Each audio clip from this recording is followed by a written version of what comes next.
This is the world of revolution, and we are now going to talk about the situation in Ukraine. Today, April 2nd, 2025, 8 a.m. here in Rio de Janeiro, 2 p.m. there in Kyiv. And we had another drone attack. The Russians used Shahed drones again against Ukraine yesterday to today, but in a small number. The Ukrainians also carried out a major drone attack against several Russian regions, KURSK, Belgorod, and also here in Rostov. Here in Taganrog, it seems that something quite serious happened here. On the front line, there were no significant changes, but once again we see Ukrainians advancing in small places there. Yesterday we talked about a city near Kharkiv, which the Russians had taken. The Ukrainians retook the city yesterday to today and also advanced on a neighboring city, Andrivka. We are going to talk about this, but as a rule, there have been no major changes on the front line here in the last few days, right? As you might imagine, Putin's fierce struggle to impose the actions he wants for the peace agreement in Ukraine continues, right? Trump wants to negotiate something, but Putin wants to impose what I told you. The only alternative he has is for the United States to completely abandon Ukraine, to play against Ukraine completely.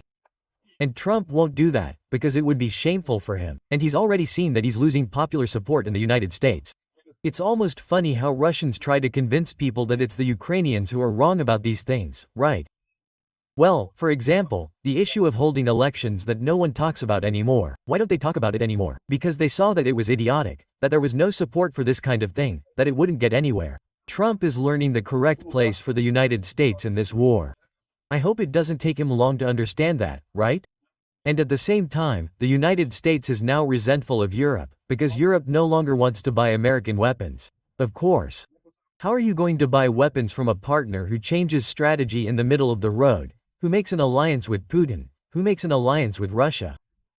There is no alternative to that. It really is what I told you. Trump is throwing away the American military industry now. They're trying to win back the Europeans. Trump, it is easy to do that. Break with Putin, send a bunch of weapons to Ukraine, impose more sanctions on Russia, and you will see that you quickly regain the trust of the Europeans and the Ukrainians. That is the alternative you have in this story, right? Well, and let's also talk about the corrupt Brazilian drunkard who opened his mouth. And when the corrupt Brazilian drunkard opens his mouth, you know what comes out of it, right? And he said that Zelensky does not want peace, that he is like a clown walking around Europe and being received. I think that in the end it is envy of Lula, you know? Lula is envious because those who go to any country are received with great pomp, great circumstance. People admire Zelensky for the heroic resistance of the Ukrainian people. And then there's Lula, the corrupt Brazilian drunkard, and he has to keep begging to get something, to meet someone, because no one wants to talk to this guy. And that's what he has, jealousy in the end, right? This is a very sad position. As a Brazilian, I feel ashamed of Lula talking such nonsense. Well, let's talk about these and other subjects in detail. These news items were suggested by Borat, Sagadyev, Monarchistow, and several other people. Thanks to the people who suggested news items on our website, norevolving.com. And thanks to you who are watching our video. If you like our content, please like and subscribe to the channel, okay? Well, before we get into the subject, let me let you know that I interviewed you yesterday with Alex, who is the recruiter at the Ukrainian Ministry of Defense. We cleared up a lot of doubts. I'm just finishing the voiceover for the interview. I should publish it later today on the channel as a separate video, okay? So there will be a separate video of this interview between me and Alex from the Ukrainian recruitment, okay? But one piece of news he told me is that for those interested in volunteering in the Ukrainian army, the website now has a Portuguese option. So you can see everything here in Portuguese, and it explains the entire process and stuff, the requirements, what you need to be to enlist in the Ukrainian army, and what the enlistment process is like. And there's also a section here about frequently asked questions. If you click here to see all frequently asked questions, most of the questions people asked me were actually already answered here, such as, oh, are travel expenses reimbursed? No, they're not. You have to get to Ukraine at your own expense. Do you have to issue a visa, travel document, contract? No, the contract is only signed there. Anyway, here's everything you can ask, and most of the questions are already explained here. The issue of pay, right? You know, 4,500 is the limit, the top, right? Well, on average, it's less than that. But he explains exactly what the process is like, what the salary is, how much you get paid in each position on the front line, in the first line, in the second line, in the third line, right, in the rear. Anyway, he explains all these processes very clearly here. Here's all the information at the end of the day. Oh yes, if you get hurt, if you get wounded in a war, or if you die, this is a war, right? Unfortunately, you can die. Well, how does this work? Do you have insurance? Does your family get anything? And the answer is yes, the family gets compensation and stuff like that.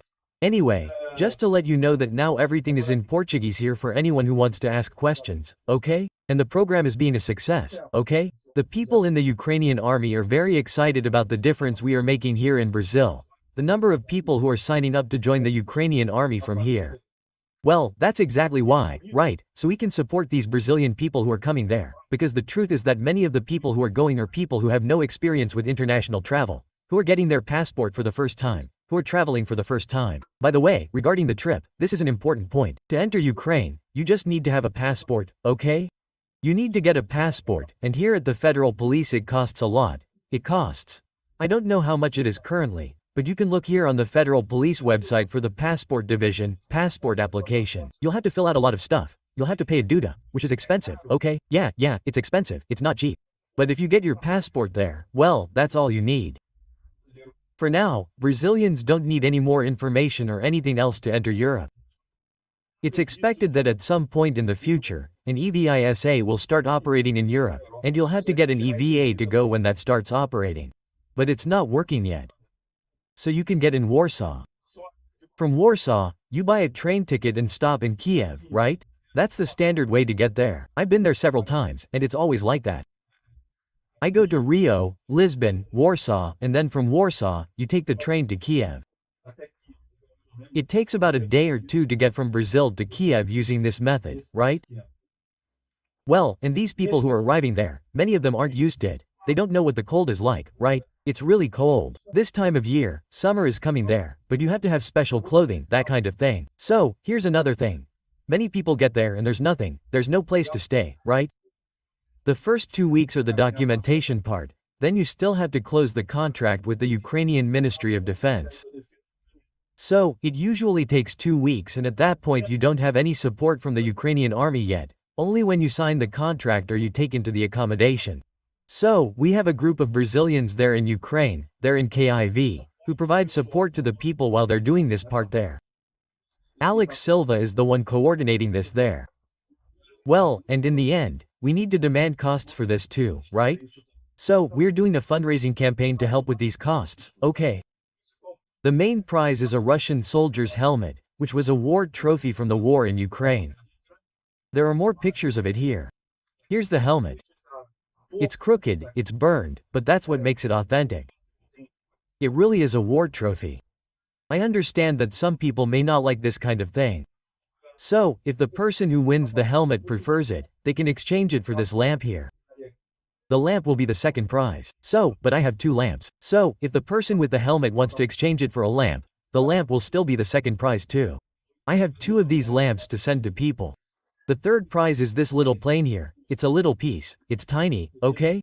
It's a little token made with Su-30 steel that was shot down in Barmut during the war, right? The 4th and 5th prizes are stamps, sets of stamps here. Hey, prizes 6, 7, 8 are beds, and also 9 and 10 are also beds that will be made, right? Hey, the link for all of this is here in the video description, don't miss out. It's $6 per number. Almost 20% of the raffle tickets have already been sold from yesterday to today, so you have to hurry, okay? In theory, it goes until April 19th, but the numbers usually run out before then. So don't delay in buying your raffle ticket, otherwise you'll run out of numbers, and the raffle tickets here start selling out fast, right? The main objective is that all the prizes are worthless prizes. They're symbolic. Everything here is cheap, there's nothing expensive here.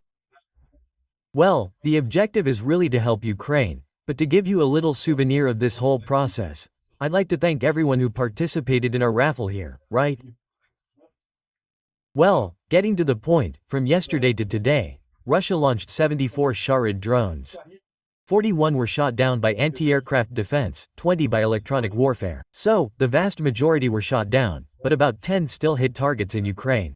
Mainly in the Kherson region, there was an electrical installation in Kherson that was destroyed and, unfortunately, the city has no power, right?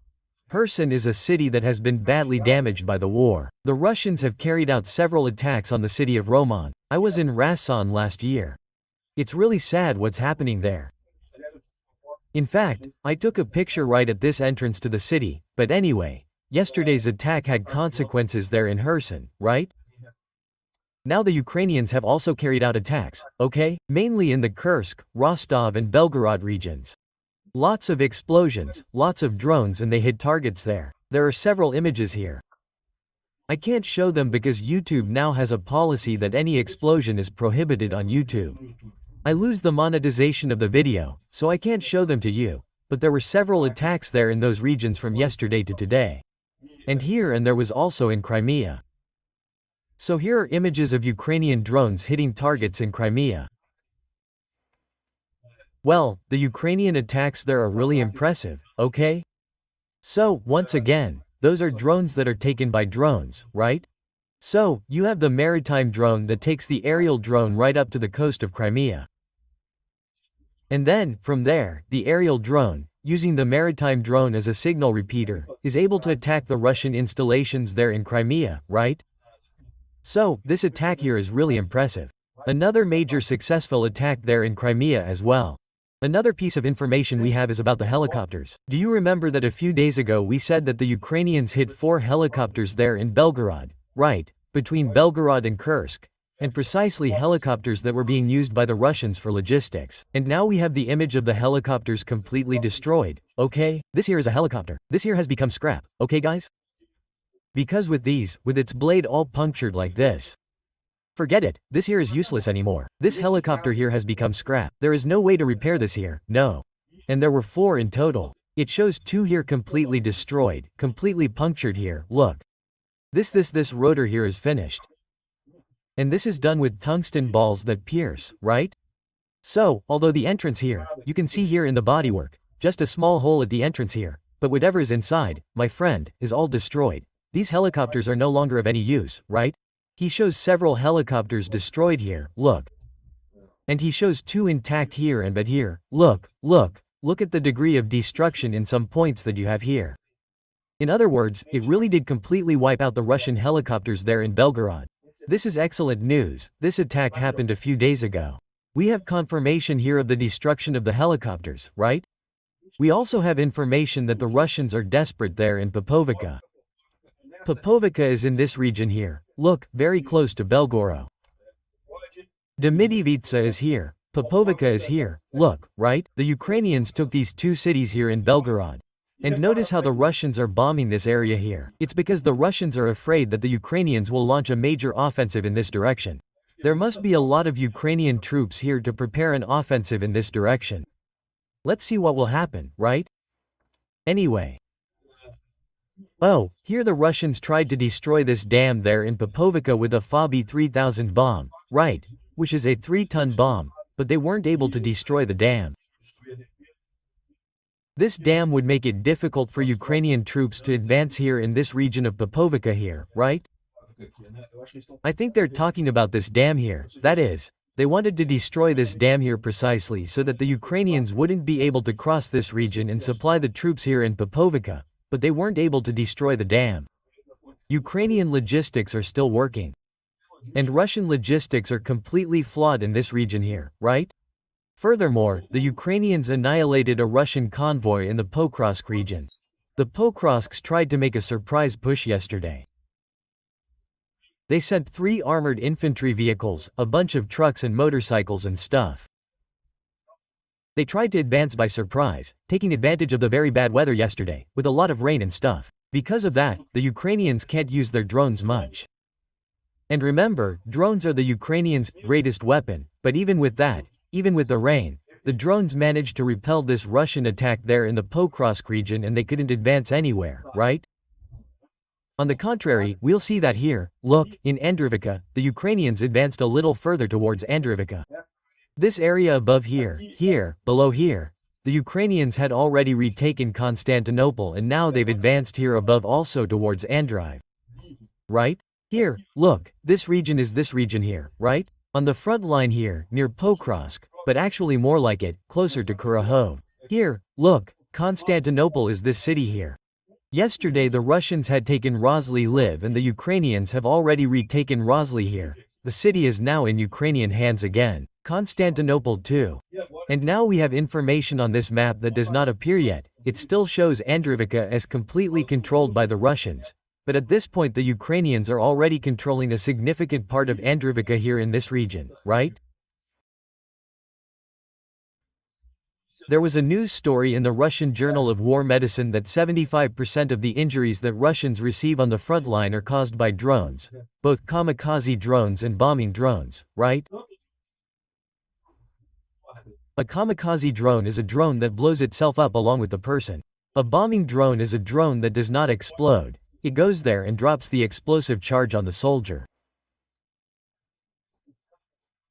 75% of injuries and deaths are caused by drones, 20% by artillery and only 4% by direct weapons, whether tanks, rifles, that kind of thing. Look at the level of change in warfare, right? This was a completely different reality before drones, right? And Trentilenko explores this type of thing here, showing exactly that, right? The difference, this has changed. He is talking exactly about this newspaper here, about this result that was published, right, by the Russian Journal of War Medicine. And then he explains how this radically changes things. Why? Because a drone can not only cause damage to the enemy, but it also protects the person shooting. When you have damage caused by a firearm, right, you have to be close there. You shoot with the rifle from a few meters away. The enemy can also shoot at you, right? So you are in a fragile position. Then when you use the drone. In fact, the drone is an expensive thing, but it is not that expensive. So, you can use how Ukraine has used drones on a large scale and thus protect its troops in the rear and cause great damage to the enemy. Another thing he mentions here is that there are some inconsistencies in these numbers that they are giving here. And precisely because of this is explained by the fact that the Russians have completely given up on evacuating the wounded from the front line. So, in this newspaper, he has a number that says that the vast majority of Russian war wounded recover. Very few die, very few are left with after effects. But why is that? This is actually a confirmation bias, right? Why? Because the Russians are no longer evacuating the front line. So, if a person is seriously injured on the front line, he will die there. He will stay there on the battlefield and will end up dying from bleeding, infection and so on. And with this, there ends up being a better result in the rear guard, because the only one who actually gets treated in the Russian field hospital is the one who is able to walk, the one who was injured, right? He was hit, but he still managed to walk to the rear until he reached the doctor. In other words, he wasn't hit that seriously, right? And once again, this shows the problem we talked about in yesterday's video, right? Of the two strategies of death by 1,000 cuts, right? Both the Russians and the Ukrainians are trying this. It's the war of attrition, right? Trying to convince the other side, slowly killing the soldiers on the other side, right? Hoping that this will collapse the other front, right? But the big advantage is that while the Russians do this by exposing their soldiers, right? Trying to advance with their soldiers and, therefore, having many casualties, the Ukrainians do this much more in the rear, much more protected, right? It's not that Ukrainians don't die too, of course, there are also deaths of wounded Ukrainians and such, but it's not that much, right? They manage a much better strategy with drones. Drones really changed the whole thing. And he even jokes that artillery was considered the god of war and now it's more like the court jester of war. In the end, drones are now the gods of war. The artillery people won't be happy with this, but it has to change. That's the vision, right? We have to evaluate this. Without a doubt, drones are a change that changes everything in war, right? And Ukraine is ahead of the curve in this story, okay? My people, I'm telling you this. These Brazilian people who are staying in Ukraine and are learning, will return here to Brazil knowing more than the Brazilian army about how to wage a real war here in Brazil. The Brazilian army should pay attention to this. It will hire these people after it returns from the war here in Brazil, because they will have more knowledge than the standard Brazilian troops we have here. War has changed completely. What people knew up until now will be thrown in the trash because it changed everything, right? Drones changed everything in war. Well, the Russian offensive campaign here, according to the Institute for the Study of War, is mainly talking about the attempts to reach an agreement and about the Russians continuing to attack Ukrainian infrastructure and so on. And this is getting in the way of the agreements, right? Well, here is the Kremlin trying to dictate to Trump the terms of the ceasefire, that there has to be this, that there has to be that, I don't know what. In other words, what is happening with Trump? Trump has sold the idea that he is the president of peace, that he will bring peace to the world. The problem with selling this idea is that people start to gloat over it. Putin. Oh, you want peace? Fine, I want this, I want this, I want this, I want this, I want this, I want this. Iran. The guy from Iran is saying that he will not. I will bomb the Americans, they will not bomb me. I will not negotiate with anything. I will bomb the Americans and so on. Why is he saying this? He's saying this because he's counting on the fact that Trump doesn't want to get involved in wars. Trump sold the idea that he's a pacifist president. He's going to end the image of a wimp president. Because everyone is trampling on him. Putin is trampling on him, right? The people in Iran are trampling on him. Even the Ruths are trampling on him, right? Or he'll change this strategy, right?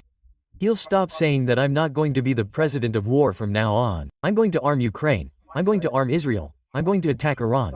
I'm going to attack this axis of evil as a whole and put an end to this peace business. Or else he'll go down in history as the American wimp that everyone trampled on, right? Here Trump is taking orders from Putin about what the peace agreement would be like and basically wanting that. And Putin wants to get rid of Zelensky at any cost.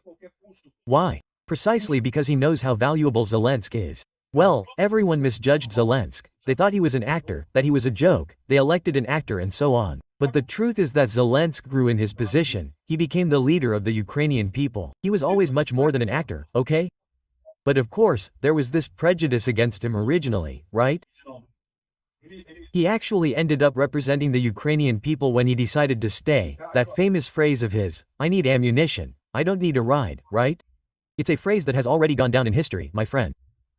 That and all his ability to bring Europe together, bring the United States together around the Ukrainian cause, may seem easy, but it's not easy. Ask Poroshenko. Poroshenko was the Ukrainian president at the time of the invasion of Crimea, the invasion of Donbass. He tried to reach this agreement and failed. Why? Because Poroshenko looks like a Russian oligarch. I'm not even making a judgment. Whether the guy is a good guy or a bad guy, I don't know. I don't know Poroshenko. He's certainly better than Yanukovych, but anyway, the point is, Zelensky has a personal charisma. He managed to communicate very well with the West. And in the end, he has become a Ukrainian symbol in this war. And Putin really wants to eliminate this Ukrainian weapon that is Zelensky. Even though there are other candidates, there are other people. And the truth is that there is no way here. And trying to say here that Zelensky is an illegitimate leader of Ukraine and I don't know what else. And in the end, this makes no sense at all. Even Trump has stopped saying this because he has seen that there is no way, no, there is no alternative. The Ukrainian people really want Zelensky. There will be no change in this here, right? Putin is getting desperate with the lack of soldiers, right? He says he will recruit 160,000 more soldiers and so on. But remember that these recruitments in Russia always come at a very high cost for Putin, right? Because the Russian economy is very bad. The Ukrainian economy is not that good either, but the Ukrainian economy has help from Europe, which is 17 times bigger than Russia's.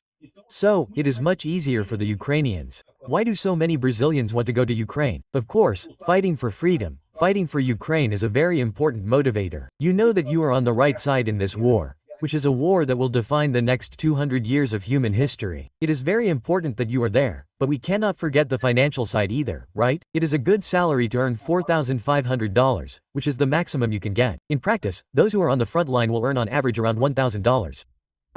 I saw this with the interview I did with the people. I will post the interview today. You will see there, right? But even those who are in the rear guard can get up to $10,000 per month. That is, $700 for you to be on the second line of defense. In other words, it's a value that gives $10,000 per month, an amount that here in Brazil, for someone who doesn't have higher education, who doesn't have a college degree, it's hard to have a salary of $10,000. $10,000 here in Brazil, right? So, in other words, you can get $3,000 in the rear guard, and those who go to the front line can get up to double that, almost $20,000.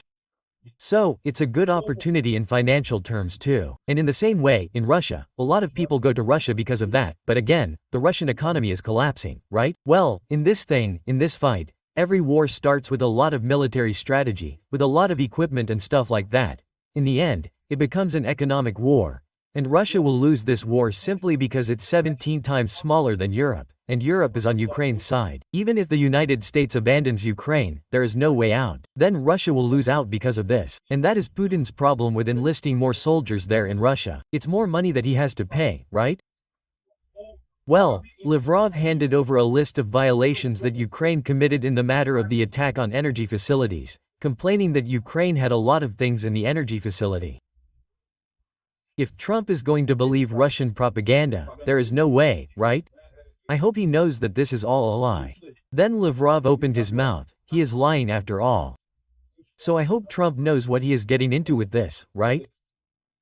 The positive side is that there are already 50 senators ready to vote for tougher sanctions on Russia if it refuses to participate in the peace process with Ukraine, right? It would be 500% tariffs on the purchase of Russian oil, gas and uranium and a lot of other things, right? 50 senators is half, since the deciding vote is the vice president's. And in this case, one can imagine that Vance will be on Trump's side. If Trump decides to do this, then he will be able to pass tougher tariffs on Russia without any problems in the US Senate, right? And oh, it seems that Putin's negotiator, Dmitriev, should go to the United States next week to talk to Trump. Let's see what comes of it. The fact is that I think it's unlikely that anything will come of this negotiation, but let's see what happens, right? On Ukraine's side, Trump is pushing for a minerals agreement and such, which is an absurd agreement that will never be signed the way it is there. The way Trump wants. First, Ukraine will not accept paying for the past that was given, right, in terms of military aid. And second, it couldn't even hand over the minerals, because the Ukrainian constitution doesn't allow that, right? More than that, 70.4% of Ukrainians say that the country should continue fighting even without American help. In other words, there's no way around it. Oh, yeah, Trump won't be able to make peace between Ukraine and Russia. The only alternative he has to do this is to give aid to Ukraine to the point where Ukraine defeats Russia. He has no other alternative to end this war if that's what he really wants, right? Well, oh, and another thing, as I told you, the fact that Trump betrayed Ukraine, cut off military aid to Ukraine, even if only for a short period, to force Ukraine to negotiate and so on. This set off alarm bells for everyone, and I said at the time, this will throw the American arms industry in the trash. And the United States is extremely concerned about Europe's unwillingness to buy American weapons. Europe decided to rearm. Decided to build a large army, but it won't buy American weapons for obvious reasons, right? And now they want to negotiate, they're saying no, that they have to keep buying American weapons and I don't know what else. Again, Trump, there's an easy way to solve this. Then you start helping Ukraine, you cut ties with Putin, you start playing Ukraine like a big guy and you can be sure that you will have a path to negotiation with Europe.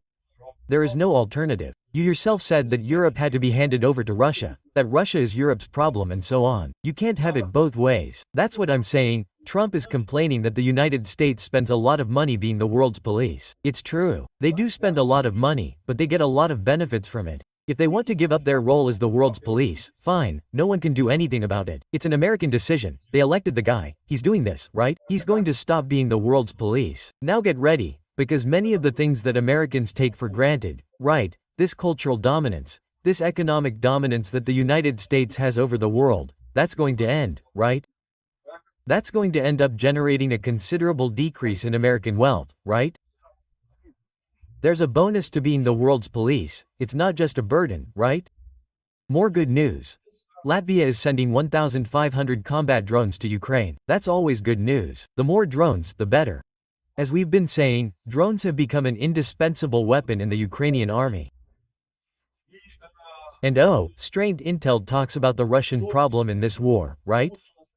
It never had anything to do with, according to what it says here, it never had anything to do with mineral resources or oil per se. It has to do with Russia's unviability. Russia has always been an unviable country, right? Why? Because it's a huge country, monstrously large and very, very sparsely populated, right? Russia has fewer inhabitants than Bangladesh. Bangladesh, which is this little country here, has 165 million people. Russia as a whole has 143 million. Brazil has 200 million. Well, Brazil is big too, right?